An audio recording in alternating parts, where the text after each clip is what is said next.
السلام علیکم ناظرین، یہ شہر یروشلم کا کوئی ویران اور خاموش علاقہ تھا جہاں ہزاروں مردوں کی ہڈیاں دو پہاڑوں کے درمیان بکھری ہوئی تھیں۔ ایک بزرگ پہاڑ کے ایک اونچی چوٹی پر کھڑے تھے اور اللہ کی بارگاہ میں ہاتھ اٹھائے دعا میں مصروف تھے۔ ہر مخلوق اس منظر کو حیرت زدہ ہو کر دیکھ رہی تھی کہ اچانک ہواؤں میں خنکی بڑھنے لگی اور میدان میں بکھری ہڈیاں حرکت میں آ گئیں۔ ان بوسیدہ ہڈیوں میں جان آ گئی اور وہ آپس میں جڑنے لگیں۔ موت کی یہ خوفناک وادی میں ایسا کیا ہوا جو قوم بنی اسرائیل کے لیے عبرت کا نشان بن گئی؟ وہ بزرگ کون تھے جن کی دعا سے یہ معجزہ پیش آیا؟ آج ہم اس ویڈیو میں حضرت حزقیل علیہ السلام اور موت کی وادی کے اس قرآنی واقعے کو تفصیل سے جانیں گے۔ حضرت حزقیل علیہ السلام ایک نیک، صابر اور اللہ کے برگزیدہ نبی تھے۔ حضرت حزقیل کے والد کا نام بوزی کاہن تھا، جبکہ بعض نے لکھا کہ آپ حضرت یرمیہ علیہ السلام کے بیٹے ہیں۔ عبرانی زبان میں حزقیل کے معنی اللہ کی قدرت کے ہوتے ہیں۔ بعض علماء نے قرآن مجید میں موجود نام ذوالکفل کو حضرت حزقیل کا دوسرا نام قرار دیا ہے۔ حضرت حزقیل کی بعثت کا زمانہ 622 قبل مسیح کا ہے۔ روایتوں سے پتہ چلتا ہے کہ آپ علیہ السلام ابھی بہت چھوٹے تھے کہ آپ کے والد کا انتقال ہو گیا۔ جب آپ کی بعثت کا زمانہ قریب آیا تو والدہ بہت ضعیف اور بوڑھی ہو چکی تھی، اس لیے بنی اسرائیل کے لوگ آپ کو ابن العجوز یعنی بڑھیا کا بیٹا کہہ کر پکارتے تھے۔ حضرت حزقیل حضرت موسیٰ علیہ السلام کے تیسرے خلیفہ تھے جو منصب نبوت پر سرفراز کیے گئے تھے۔ حضرت موسیٰ کی وفات کے بعد آپ کے خلیفہ اول حضرت یوشع بن نون ہوئے۔ ان کے بعد حضرت کالب بن یوحنا نے بنی اسرائیل کی امامت کی اور پھر ان کے بعد حضرت حزقیل علیہ السلام حضرت موسیٰ کے جانشین اور نبی ہوئے۔ دراصل حضرت موسیٰ علیہ السلام سے حضرت عیسیٰ علیہ السلام تک کے اس طویل عرصے میں اللہ نے بنی اسرائیل میں بہت سارے پیغمبروں کو مبعوث فرمایا، جن کی درست تعداد کا علم صرف اللہ عز و جل کو ہے۔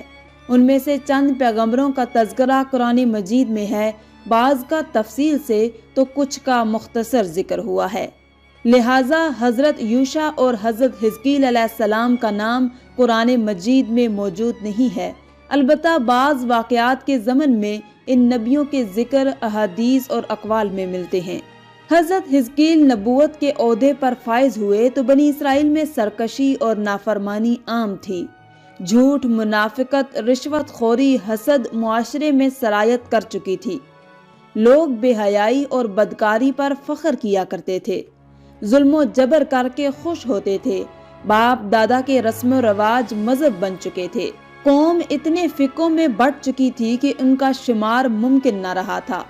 اس بدترین معاشرے میں حضرت حزقیل علیہ السلام نے توحید کا پرچم بلند کیا۔ آپ نے اپنی قوم کے لوگوں کو سچائی اور راست بازی کی تعلیم دی اور لوگوں کو صراط المستقیم پر چلنے کی ہدایت دی، لیکن ان کی واعظ و نصیحت کا اور تبلیغ کا ان لوگوں پر ذرا بھی اثر نہ ہوا اور وہ اپنی روش پر قائم رہے۔ لہٰذا آپ نے بنی اسرائیل پر آنے والے عذاب اور ہولناک تباہی سے انہیں آگاہ کیا کہ بائبل میں آپ سے منسوب صحیفہ حزقیل موجود ہے، جو بائبل کی آخری کتاب ہے۔ صحیفہ حزقیل میں آپ کی پیشن گوئی تفصیل سے موجود ہے۔ سن 550 قبل مسیح میں بابل کے بادشاہ بخت نصر نے بیت المقدس پر حملہ کر دیا، لہٰذا یہودی خوفزدہ ہو کر قلعہ بند ہو گئے۔ حضرت حزقیل علیہ السلام کا خیال تھا کہ بنی اسرائیل کی تباہی ان کے لیے بطور سزا اور سبق ہے جو خدا کی طرف سے دی گئی ہے۔ آپ نے توبہ پر زور دیتے ہوئے اپنی قوم کے لوگوں سے کہا، تم لوگ توبہ کرو اور اپنی ساری بدکاریوں سے باز آ جاؤ۔ سارے برے کام جنہیں کر کے تم گنہگار ہوتے ہو خود سے جدا کر کے پھینک دو اور اپنے لیے ایک نیا دل اور ایک نئی روح پیدا کرو۔ مہینوں تک یہ محاصرہ جاری رہا۔ آخر کار مجبور ہو کر ایک رات لوگ شہر سے نکل کر بھاگ گئے۔ بخت نصر کی فوج نے ان کا تعاقب کر کے ان کو قتل کر دیا۔ پورا یروشلم خاک و خون سے لت پت ہو گیا۔ اسی دوران ایک ایسا واقعہ پیش آیا جس سے بنی اسرائیل حیرت زدہ رہ گئے اور یہ واقعہ نشان عبرت بن گیا۔ واقعہ دراصل یوں ہے کہ حضرت حزقیل علیہ السلام نے بنی اسرائیل کے بچے ہوئے لوگوں سے کہا کہ تم سب تیار ہو جاؤ، ہم مشرکین سے جنگ کرنے جائیں گے تاکہ اللہ کے نام کو بلند کیا جا سکے۔ بنی اسرائیل نے جب جنگ و جہاد کی بات سنی تو اپنی جانوں کے خوف سے بھاگ کھڑے ہوئے اور آبادی سے دور ایک وادی میں جا کر قیام پذیر ہو گئے اور 2 پہاڑوں کے گھاٹیوں کے درمیان رہنے لگے۔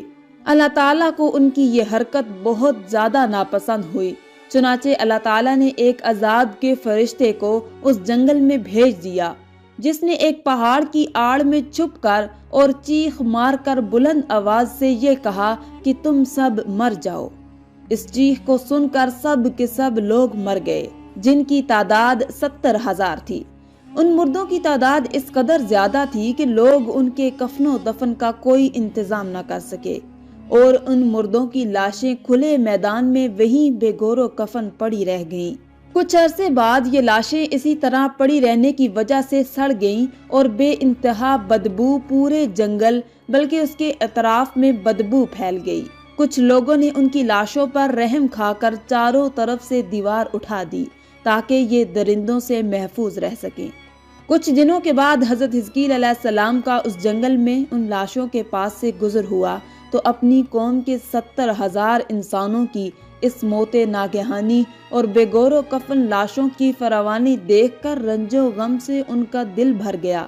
آپ دیدہ ہو گئے اور اللہ کے دربار میں دکھ بھرے دل سے گڑ گڑا کر دعا مانگنے لگے کہ یا اللہ، یہ میری قوم کے افراد تھے جو اپنی نادانی سے یہ غلطی کر بیٹھے کہ موت کے ڈر سے شہر چھوڑ کر جنگل میں آ گئے۔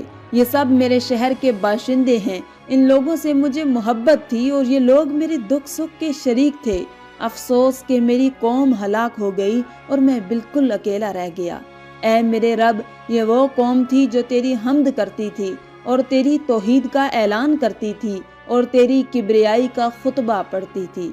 آپ بڑے سوز و دل کے ساتھ دعا میں مشغول تھے کہ اچانک آپ پر یہ وحی اتر پڑی کہ حزقیل، آپ ان بکھری ہوئی ہڈیوں سے فرما دیجئے کہ بے شک اللہ تم کو حکم فرماتا ہے کہ تم اکٹھی ہو جاؤ۔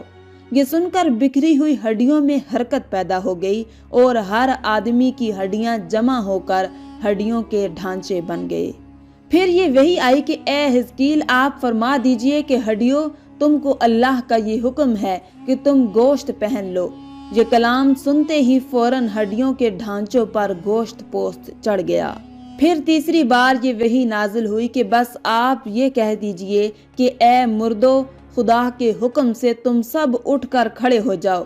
چنانچہ آپ کی زبان سے جیسے ہی یہ کلمات جاری ہوئے، 70,000 لاشیں ایک دم اٹھ کھڑی ہوئیں اور تمام لوگ پھر سے زندہ ہو گئے۔ پھر یہ سب لوگ جنگل سے روانہ ہو کر اپنے شہر میں آ کر دوبارہ آباد ہوئے اور اپنی عمر کے مدت بھر زندہ رہے۔ لیکن ان لوگوں پر اس موت کا اتنا نشان باقی رہ گیا کہ ان کی اولاد کے جسموں سے سڑی ہوئی لاش کی بدبو برابر آتی رہی۔ چنانچہ یہ اثرات آج تک ان یہودیوں میں پائے جاتے ہیں جو ان لوگوں کی نسل سے باقی رہ گئے تھے۔ حضرت حزقیل علیہ السلام اور موت کی اس وادی سے متعلق اس واقعے میں ہمارے لیے ایک عظیم پیغام موجود ہے کہ موت سے فرار ممکن نہیں۔ اس کا ایک وقت متعین ہے جس میں لمحوں کی بھی کمی یا زیادتی کی گنجائش نہیں، جیسا کہ اللہ تعالیٰ نے فرمایا کہ ہر جاندار کو موت کا مزہ چکھنا ہے۔ موت و حیات تقدیر الہی کتابیں ہے اور تقدیر الہی کے مقابلے میں کوئی تدبیر کارگر نہیں ہو سکتی۔